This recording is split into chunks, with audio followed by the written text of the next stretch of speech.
여러분 안녕하십니까? 자녀의 학교 폭력과 이에 대한 대응이 문제가 되면서 국가수사본부장 임명이 하루 만에 취소된 정순신 변호사에 대해 대통령실이 공식 해명을 내놨습니다.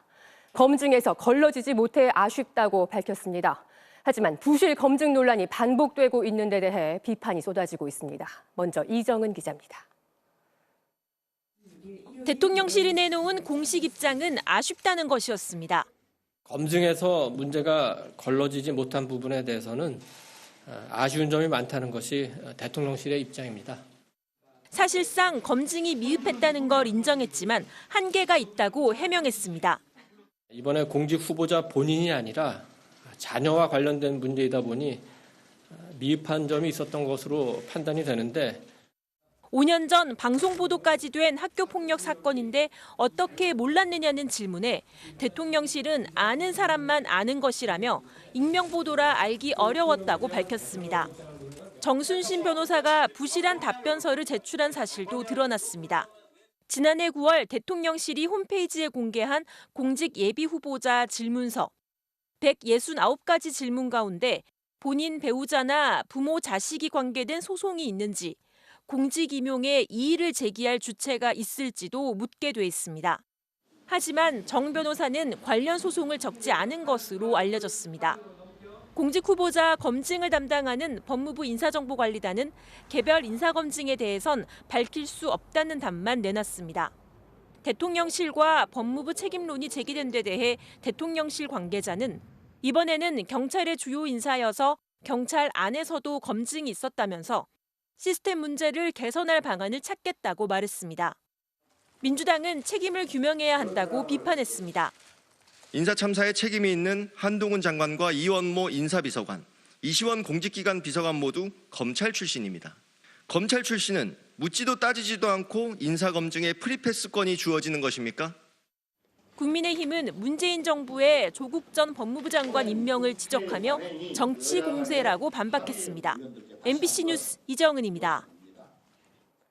전국의 경찰 수사를 지휘하는 국가수사본부장 자리는 기약 없는 공백 사태를 맞게 됐습니다. 경찰 내부에서는 인사 참사라는 비판이 나오고 있습니다. 여기에 정 변호사 아들이 가한 학교 폭력의 추가 피해자가 드러나면서 후폭풍은 계속되고 있습니다. 이어서 김태윤 기자입니다. 정순신 변호사가 임기를 시작도 못 해보고 낙마함에 따라 경찰 국가수사본부는 오늘부터 직무대행 체제로 전환됐습니다. 치안감 계급인 김병우 국수본 수사기획조정관이 본부장을 대행하게 된 겁니다. 경찰은 조속히 후임자를 선임할 방침인데 제 공모보다는 내부 발탁 기류가 우세하다는 분위기입니다. 하지만 일선 경찰관들의 비판은 계속됐습니다. 내부망에는 순리를 거스르고 강행한 인사 참사라며 검사 출신을 추천한 청장의 소신이 뭔지 궁금하다는 글이 올라왔습니다. 능력 없는 경찰도 수사를 주무르듯 하는 검사도 아닌 정치적 논리 없이 국민만 바라보는 인물이어야 한다는 의견도 있었습니다. 경찰은 자녀 관련 사생활이어서 검증 과정에서 파악하기엔 한계가 있었다며 후임자 추천 때는 더 철저히 검증하겠다고 밝혔습니다. 후폭풍이 계속되는 가운데 정 변호사 아들의 추가 피해자가 있었던 사실도 확인됐습니다. 추가 피해자 역시 돼지라는 말로 시작해 괴롭힘 강도가 심해져 첫 피해자에게 정군이 가하던 갈굼이 자신에게 옮겨온 것 같았다고 진술한 겁니다. 학교 교사도 첫 피해 학생이 멀어지자 정군이 또 다른 표적을 만들어서 비슷한 패턴으로 모멸감을 줬다고 증언했습니다. 이 교사는 선도를 위해 타일러 보기도 했지만 정군 부모님은 어떻게든 책임을 피하려 해 많이 실망했다고 진술하기도 했습니다. 정군은 법원 판결이 확정된 고3 초입에서야 전학을 갔고 이후 정시를 통해 서울대에 합격한 것으로 알려졌습니다. 대통령실은 퇴학 등 징계를 요구하는 여론이 있다는 질문에 그 부분은 서울대에서 답변해야 할 문제라고 답했습니다. MBC 뉴스 김태윤입니다. 이재명 더불어민주당 대표에 대한 체포동의안 표결이 내일 진행됩니다. 현직 제1야당 대표에 대한 체포동의안 처리, 사상 초유의 일인 만큼 정치권의 긴장이 높아지고 있는데요. 민주당은 압도적인 부결을 장담하며 여론전에 나섰고 국민의힘은 양심에 따라 투표하라며 민주당을 압박했습니다. 박윤수 기자가 보도합니다. 국회 체포동의안 표결을 하루 앞두고 민주당 지도부가 여론전에 나섰습니다. 압도적 부결을 장담했습니다. 민주당은 검사 독재 정권의 야만과 사법 사냥에 대해 단호히 맞설 것이며 검찰의 정치영장을 압도적으로 부결시킬 것입니다. 윤석열 정권이 민주화의 시계를 되돌리고 있다며 군사 독재 정권의 김대중 탄압, 이승만 전 대통령의 조봉암 사법 살인에 빗댔습니다. 방탄이라는 비판에 대해서도 반박하고 나섰습니다. 불체포 특권은 선출되지 않은 권력인 검찰이나 법관이 선출된 권력을 함부로 체포하지 못하도록 하기 위한 것입니다. 바로 이럴 때 쓰라고 있는 것입니다. 기소되면 당직을 정지한다는 민주당의 당원 규정도 정치 탄압은 예외로 한다는 조항을 들어 적용하지 않겠다고 일축했습니다. 국민의힘은 방탄 꼬리표가 붙은 정당은 민생을 말할 자격이 없다고 주장했습니다. 양심과 소신에 따라 표결하라며 민주당 내 이탈을 자극했습니다. 체포 동의안이 부결된다면 역사는 누가 국민 앞에 비굴했는지 그리고 누가 불의의 눈을 감았는지를 똑똑히 기록하게 될 것입니다. 체포동의안 가결 방침을 밝힌 정의당은 일부 당원들이 검찰 수사를 어떻게 믿냐고 반발하자 긴장하는 분위기입니다. 이정미 대표가 당원들에게 직접 문자를 보내 체포동의안 찬성이 곧 구속 찬성은 아니라며 이 대표도 특권을 내려놓고 당당하게 법원에서 구속 사유를 다투는 것이 옳다고 밝혔습니다. MBC 뉴스 박윤수입니다. 대한의사협회 등 의료인 5만 명이 흰 가운을 벗고 국회 앞에 모였습니다.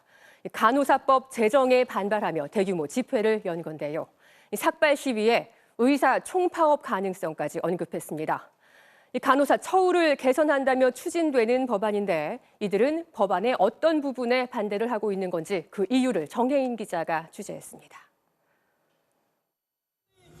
연단 위에 앉은 중년 남성들의 머리카락이 깎여나갑니다. 의사와 응급구조사, 임상병리사 대표 등이 공개 삭발식을 진행한 겁니다. 간호법을 폐기하라! 폐기하라! 폐기하라! 의사단체와 보건의료단체 회원 5만 명이 휴일 국회 앞에 모였습니다. 8개월째 멈춰있던 간호법 제정안을 국회 보건복지위원회가 본회의로 올리자 강하게 반발하고 나선 겁니다. 간호사라는 특정 직역의 편향적인 입장만을 전면 수용해서 보건의료계를 갈등 양상을 심화시키고 의사들은 간호 업무가 지역사회로 확대되면 간호사들이 단독으로 의료일을 할 수 있다며 반대하고 있습니다. 의료법은 의료기관 안에서 의사 주도로 의료행위를 하도록 규정하고 있는데 간호법은 간호사가 의료기관 외에 지역사회에서도 일할 수 있다고 규정해 병원 밖 의료행위가 가능해진다는 겁니다. 간호조무사와 방사선사 등 다른 의료인들도 간호사만 특혜라며 반대에 동참했습니다. 하지만 간호사들은 저출산과 초고령화 등 사회 변화에 맞춰 요양원이나 어린이집, 산업체 등 사회 곳곳에서 질병을 예방하고 관리할 필요성이 높아졌다고 반박합니다. 간호법이 되면 단독 개원을 할 거다라고 우려를 하면서 아예 싹을 자르려고 하는 그런 모습이 되게 저는 옳지 않다라고. 의사들은 금고 이상 처벌받은 의사의 면허를 박탈하는 의사면허 취소 법안도 강하게 반대하고 있습니다. 간호법과 의사면허 취소법 모두 다음 달 본회의 표결에 붙여지는데 의사들은 총파업까지 동원해 이를 막겠다는 입장입니다. MBC 뉴스 정혜인입니다. 건조한 날씨 속에 산불이 잇따르고 있습니다. 오늘만 16곳에서 크고 작은 산불이 났는데 산림청은 산불 재난 국가위기경보를 관심에서 주의 단계로 격상했습니다. 김정우 기자가 보도합니다. 희뿌연 연기가 야산을 집어삼키고 있습니다. 능선을 타고 새빨간 불길이 치솟습니다. 오늘 오후 1시 반쯤 전남 화순의 야산에서 불이 나 1시간 만에 꺼졌는데 산림당국은 벌목용 나무더미에서 불이 시작된 것으로 보고 있습니다. 오전에는 강원도 홍천의 한 야산에서도 불이 났습니다. 당국은 인근 창고에서 불이 시작된 것으로 보고 헬기 2대와 대원 100여 명을 투입했습니다. 전국 곳곳에 건조주의보가 발효된 가운데 오늘만 16곳에서 크고 작은 산불이 잇따랐습니다. 아파트 창문에서 뿜어져 나온 시꺼먼 연기가 벽을 타고 올라갑니다. 오늘 낮 3시쯤 충남 천안의 한 아파트에서 불이 나 1시간 만에 꺼졌습니다. 연기를 들이마신 14명이 병원으로 옮겨졌고 주민 100여 명은 긴급 대피해야 했습니다. 사이렌 소리가 울려서 베란다 쪽으로 해서 확인을 해보니까 연기가 자욱했었거든요. 웅성웅성한 소리들이 이제 들리기 시작한 거죠. 경기도 안성의 장어 양식장에서도 큰 불이 나 당국이 관할 소방서 장비 다수를 투입했고 인근 주민 2명을 구조하기도 했습니다. 경기도 수원의 한 건물. 이 건물 4층 고시원에 사는 20대 남성이 옆집 주민을 살해한 혐의로 긴급 체포됐습니다. 남성은 그젯밤 벽 사이로 소음이 들린다며 옆집 주민과 말다툼을 벌이다 자신의 집으로 끌어들여 살해한 혐의를 받고 있습니다. 인사도 잘 안 하는 사람도 많아요. 방금 되긴 되는데 막 그렇게 잘 되진 않아요. 통화하는 소리 들리고. 남성은 피해자의 시신을 자신의 집 화장실에 유기했다가 다음 날 경찰에 자수했습니다. 직업이 없는 것으로 알려진 이 남성은 양심의 가책이 느껴지고 두려워서 자수했다고 경찰 조사에서 진술했습니다. 경찰은 이 남성이 복도에 있던 CCTV 영상을 삭제하려 한 정황이 있는지도 확인 중이라며 구속영장을 신청하겠다고 밝혔습니다. MBC 뉴스 김정우입니다. 대표적인 서민의 술인 소주값이 지난해에 이어 또다시 오를 조짐이 보이자 정부가 실태 조사에 나서는 등 사실상 제동을 걸고 나섰습니다. 이대로면 음식점 소주값 6,000원 시대가 올 수도 있다는 우려에 주류업계에 인상 자제를 요청하기도 했습니다. 공윤선 기자가 취재했습니다. 족발을 파는 이 식당의 소주값은 5,000원입니다. 지난해 1,000원을 올린 지 채 1년이 되지 않았는데 주류업계가 또 가격을 올릴 수 있다는 소식에 걱정부터 앞섭니다. 뭐 한 5병 드실 거 조금 줄이는 거 좀 있는 것 같긴 하더라고요. 부담이 되니까. 근데 이제 만약에 조금 더 오르면 아예 안 먹지? 그렇게 생각하실 수도 있을 것 같아서. 소주값 6,000원 시대는 시민들에게도 부담입니다. 4,000원에서 5,000원을 할 땐 뭐 몰랐는데 5,000원에서 6,000원 된다? 굉장히 충격받았어요. 맥주 소주가 서민술인데 이거 바깥에서 먹을 수 있을까? 정부는 일단 소주값 인상은 최대한 자제시키겠다는 입장입니다. 앞서 추경호 경제부총리는 공개적으로 주류업계를 향해 당부 메시지를 보내기도 했습니다. 소주 등을 포함해서 우리 국민들께서 정말 가까이 즐겨하는 그런 물품입니다. 각계의 협조가 굉장히 필요합니다. 기획재정부도 실태 조사에 착수했습니다. 소주의 주 원료인 타피오카와 제조 공정에서 필요한 에너지 가격은 물론 소주 병 가격 역시 20% 넘게 올랐다는 게 주류업계의 입장인데 이런 인상 요인들이 실제 소주값 상승으로 이어질 만큼 타당한 것인지를 살펴보겠다는 겁니다. 또 말로만 어렵다고 하는 건 아닌지 주류업계의 실제 수익 상황도 모니터링할 계획입니다. 국세청도 최근 주류업계와 비공개 간담회를 갖고 사실상 인상 자제를 설득한 것으로 전해졌습니다. 주류업계 관계자는 소주 원가 상승에 대한 부담이 있는 건 사실이라면서도 현재로선 소주값 인상에 대해 결정된 바가 전혀 없다고 강조했습니다. MBC 뉴스 공윤선입니다. 대통령실이 일명 김영란법의 시행령을 개정해 식사비 한도를 현재 3만 원에서 5만 원으로 올리는 방안을 검토하고 있습니다. 부정 청탁 및 금품 등 수수의 금지에 관한 법률, 일명 김영란법은 공직자와 언론인, 학교 직원 등이 3만 원이 넘는 식사와 5만 원이 넘는 축의금과 조의금, 또 선물을 받지 못하도록 규정하고 있는데요. 대통령실은 내수 진작 차원에서 논의를 진행 중이라면서 다음 비상경제 민생회의에서 이 문제를 다룰지 살펴보고 있다고 설명했습니다. 국민의힘 당대표를 뽑는 전당대회를 열흘 앞두고 김기현 후보의 울산 땅 투기 의혹이 최대 쟁점으로 떠오르고 있습니다. 당내 경쟁 후보들은 물론 민주당까지 공격에 가세하자 김기현 후보는 직접 수사기관에 수사를 의뢰하겠다고 밝혔습니다. 조희원 기자입니다. 민주당 김기현 땅 투기 진상조사단이 기자회견을 열었습니다. 땅을 사들인 1998년 김 후보가 울산광역시 고문 변호사였다는 점을 들어 내부 정보 활용 의혹을 제기했습니다. 도로노선이 김 후보 땅을 진하게 바뀐 2007년에는 울산 국회의원이었다는 점을 들어 박맹우 울산시장에게 영향력을 행사할 수 있는 위치였다고 주장했습니다. 문재인 정부에서 39번이나 압수수색을 받았지만 드러난 게 없다는 주장에 대해서는 측근과 형제 관련 수사였고 본인에 대한 수사는 없었다고 반박했습니다. 얼마나 많은 부정부패를 저질렀는지 국민들은 궁금해합니다. 특검을 시행하여 김기현 의원의 지역 토착 토건 비리를 국민들 앞에 낱낱이 밝혀야 합니다. 김기현 후보도 맞대응 기자회견을 열고 억지 공세라고 반박했습니다. 이재명 대표가 자신의 불법 비리를 감추기 위해 엉뚱하게도 저를 끌어들여 물귀신 작전을 쓰려는 모양인데 번지수 잘못 짚었습니다.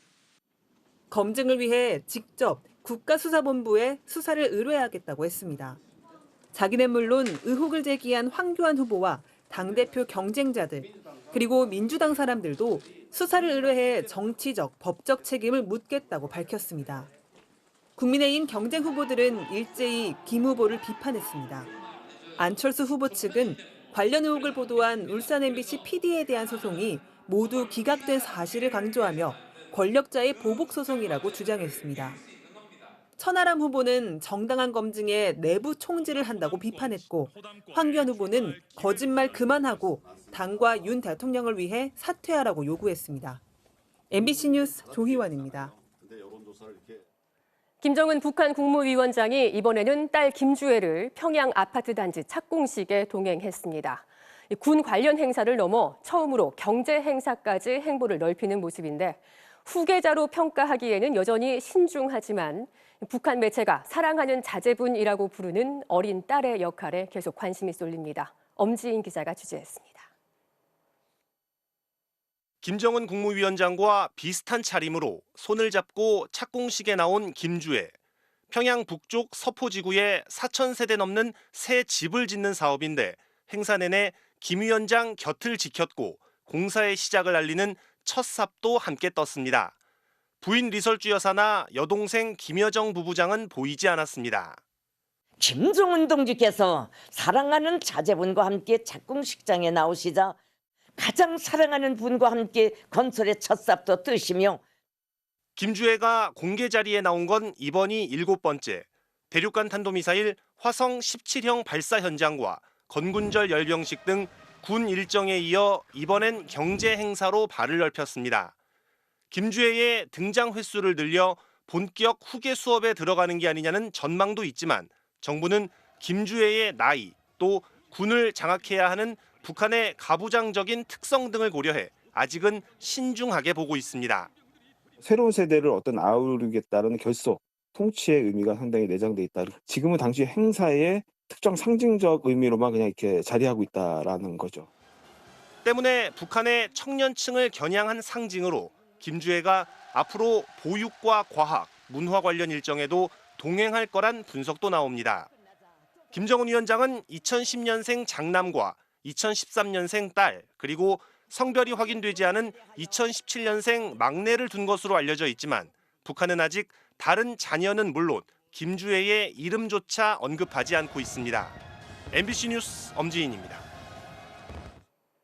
판다는 중국 외교의 상징이죠. 미국에 20년간 빌려줬던 판다가 올해 송환을 앞두고 최근 숨졌는데 이를 두고 중국 여론이 좋지 않습니다.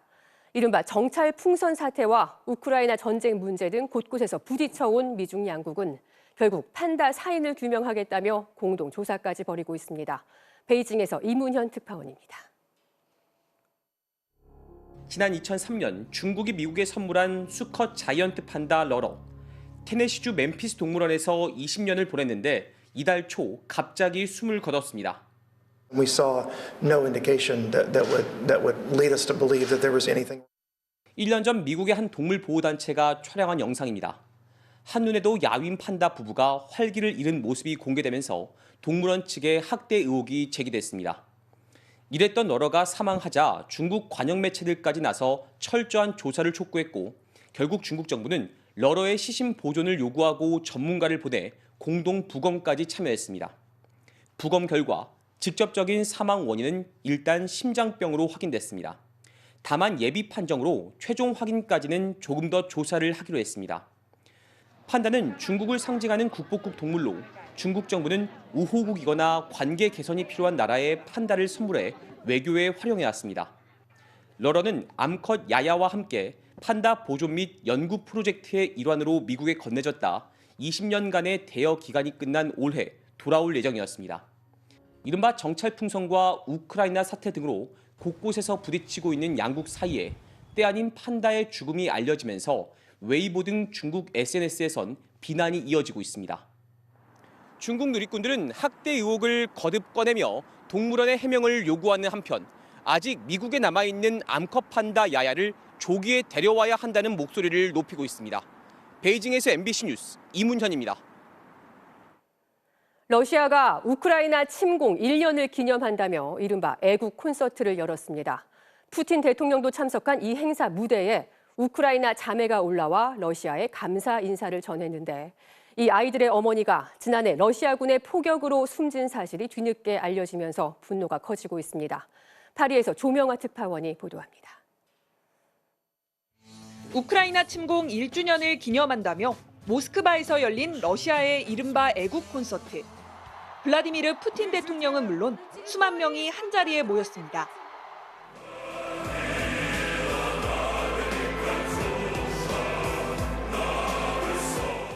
우크라이나 남부 마리우폴에서 현지 어린이 367명을 구출했다며 유리 가가린이라는 병사가 소개됩니다.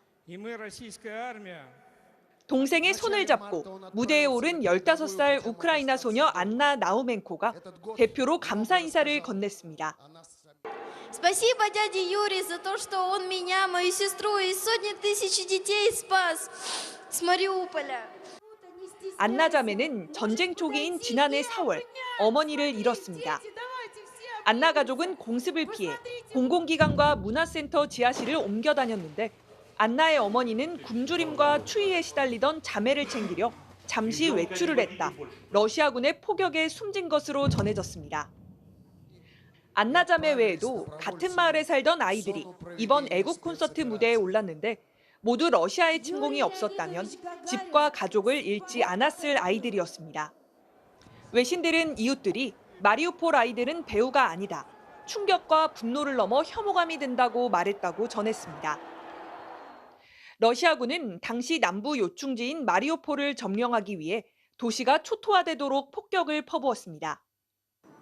푸틴 대통령은 러시아 장병들이 영웅적으로 용기 있게 싸우고 있다고 거듭 치켜세웠습니다. 그리고 침공 1년이 지난 지금도 전쟁을 멈출 생각이 없음을 분명히 하고 있습니다. 파리에서 MBC 뉴스 조명아입니다. 금융결제원의 카드 단말기 시스템에 장애가 생겨 자영업자와 소비자들이 3시간 넘게 불편을 겪었습니다. 오늘 오후 4시 5분쯤 금융결제원에서 단말기 시스템을 점검하다 오류가 발생했는데요. 이 때문에 일부 주유소나 마트 등에서 카드 단말기 사용이 중단됐습니다. 금융결제원은 긴급 복구에 나서 장애 발생 3시간 20분 만인 오후 7시 25분쯤 복구를 마쳤습니다. 금융결제원 측은 외부 해킹이나 전산망 문제는 아니었다면서 불편을 드려 죄송하다고 사과했습니다.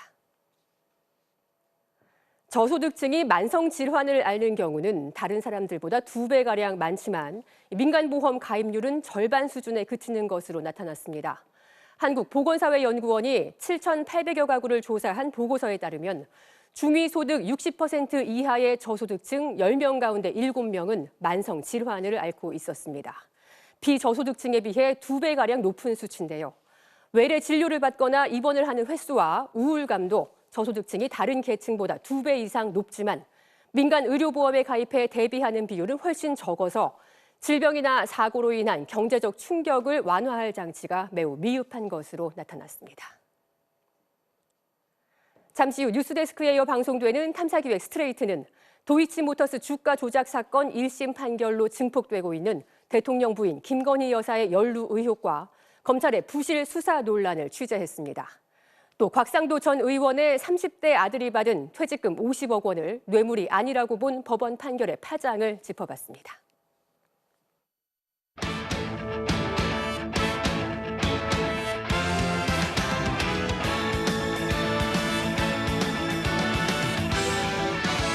일요일 밤 스포츠 뉴스입니다.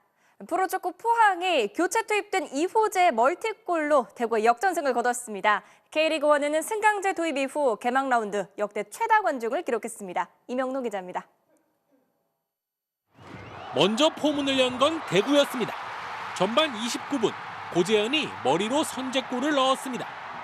포항은 전반 종료 직전 힘겹게 균형을 맞췄습니다.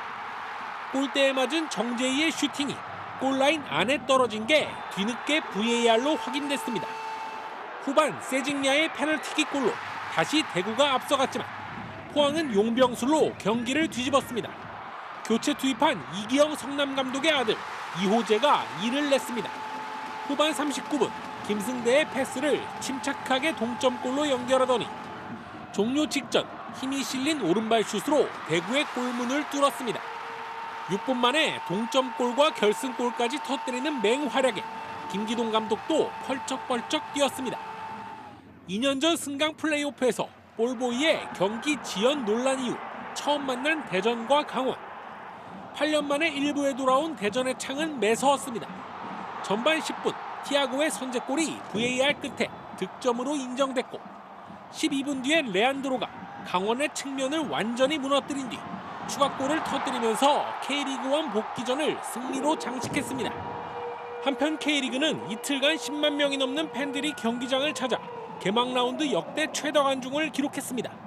MBC 뉴스 이명노입니다. 메이저리그가 올 시즌 경기 시간의 단축을 위해서 투구 시간 제한 규정을 도입하기로 했는데요. 오늘 시범 경기에서 황당한 장면이 나왔습니다. 이른바 피치 클록을 도입해서 선수들이 제한 시간을 볼 수 있도록 한 건데요. 투수는 주자가 없을 때는 15초, 주자가 있을 때는 20초 안에 공을 던져야 하고 이를 어기면 볼이 선언됩니다. 타자는 8초 전까지 타격 준비를 마치지 않으면 스트라이크가 되는데요. 애틀랜타의 9회 말 투아웃 말로 풀카운트 상황. 정말 긴장되는 순간인데 경기가 그냥 끝나버립니다. 무슨 일인가 봤더니 타자가 8초 전까지 타격 준비를 안 해서 자동 삼진이 돼버렸습니다. Automatic strike three called with the bases loaded. This is baseball in 2023. The two strike strikeout. 애틀랜타 선수들은 허탈한 표정인데요. 빨리 적응하지 않으면 올 시즌 황당한 장면들 많이 나오겠네요. 네, 7개월 만에 자신의 세계 기록을 또 갈아치운 장대 높이뛰기 황제 이야기로 투플레이 출발합니다. 프랑스에서 열린 실내 대회 장대 높이뛰기 새로운 황제 듀플랜티스가 세계 신기록에 도전하는데요. 6m 21을 뛰어넘습니다.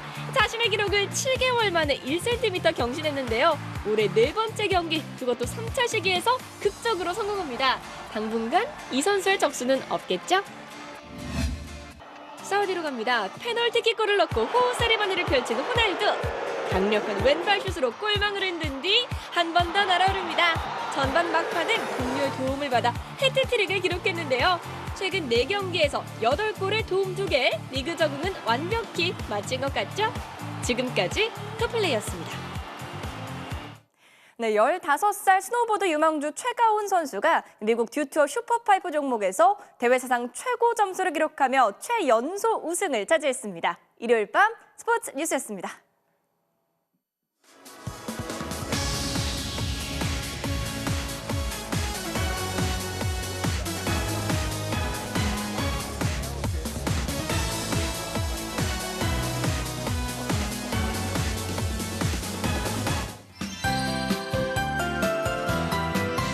봄 날씨가 슬그머니 기지개를 켠 휴일이었습니다. 내일도 출퇴근길에는 꽤 쌀쌀하겠지만 낮 기온은 10도를 웃돌며 따스하겠습니다. 특히 복사 냉각 때문에 제천 등 내륙 지방의 최저 기온은 영하 10도 안팎까지 떨어지겠지만요. 낮 기온은 쑥 올라 경북 의성의 경우 하루에도 기온차가 최대 24도까지 벌어지니까요. 체온 조절에 힘쓰셔야겠습니다.